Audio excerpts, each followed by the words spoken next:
So I had a chance to play a little bit more with the fonts, and I decided to go with a softer script font.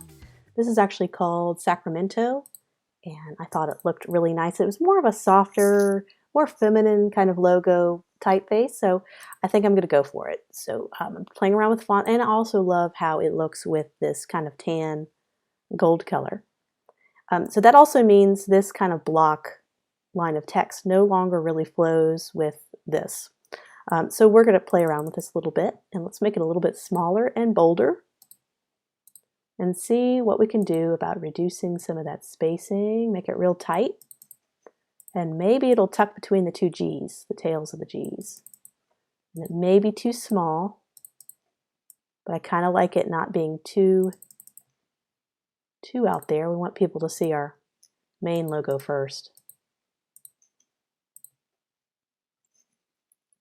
Okay, move this just a tad.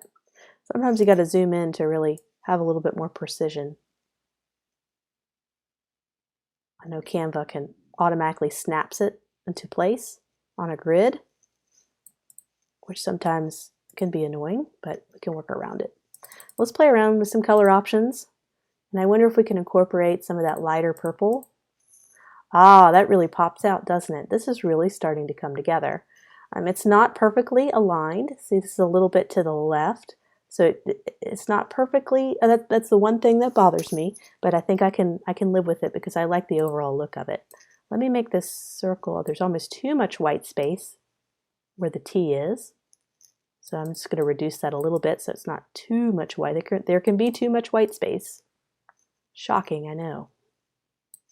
So now I have to zoom back in so I can have a little bit more precision. This is going to keep snapping.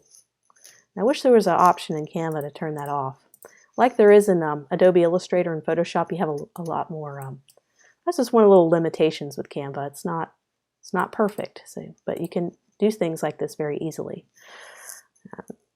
So I'm very happy. Let me kind of reduce the white space a little bit between this element. That was maybe too much. Let me go back. And let me just shift this circle over. And anytime you want more precision, use the arrows on your keypad or on your keyboard, and you can use your arrows to have a little bit more smaller movement of text and objects. I think you could just do it with objects, but not text. Okay, so that's a start. I could play around a little bit more with colors, but I feel very happy about this so far.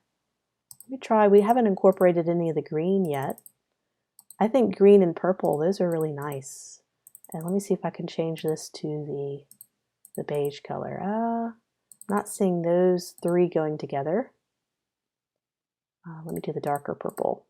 That could be an option, but I think I like the lighter beige for the text, so let's go with that one. So I'm just undoing, going back. I almost think a red. Let's see.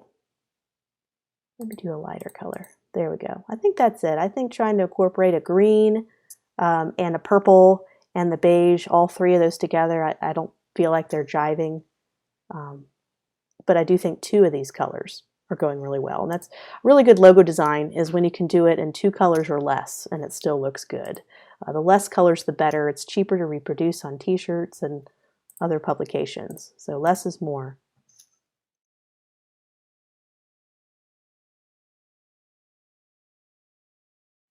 So we have our finished logo, so we can save this document. I'm going to go ahead and save this, and then I'm actually going to make a copy.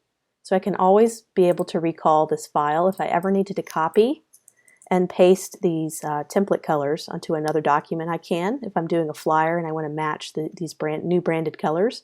If I ever wanted to copy my logo and apply it to another document, I can open up this document, highlight it all, or actually even better, group them together. It's another one group, and then I can just copy and I can paste it onto another document. So that's why I always make a copy of this. Let's see, delete element, delete group. Okay, so I made a copy. This is going to be my copy. And I can I can delete the color palette. I already have my color palette and logo saved.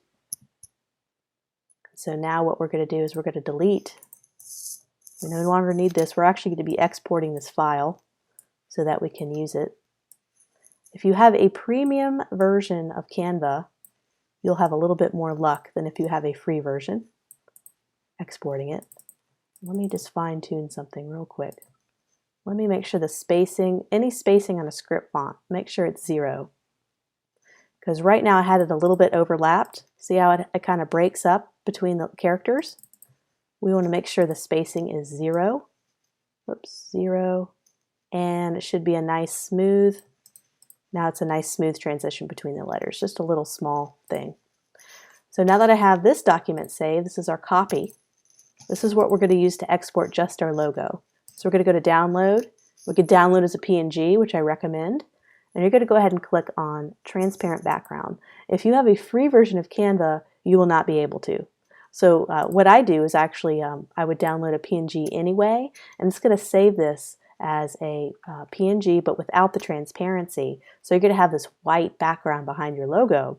And there's actually, and I can show you in the next portion, how you can use another website to be able to remove and punch out that white background. But if you have a free or a paid premium version of Canva, all you have to do is click that simple button and you're done. You export the file, it has a transparent background, you can pop it anywhere. You can also save this as a PDF standard, which is going to be higher resolution. That's probably what you're going to be sending out to people to use your logo. If you have a designer you're working with, you can send that out, or if you're the designer yourself, you can have that file on hand. And so there you have it. This is a little quick tip.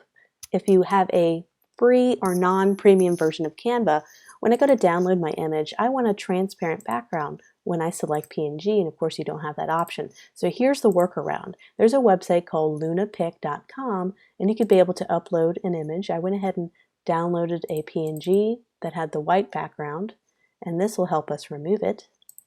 Let's go ahead and click on it, and it removed it for us, and then we can save. And then now it'll open.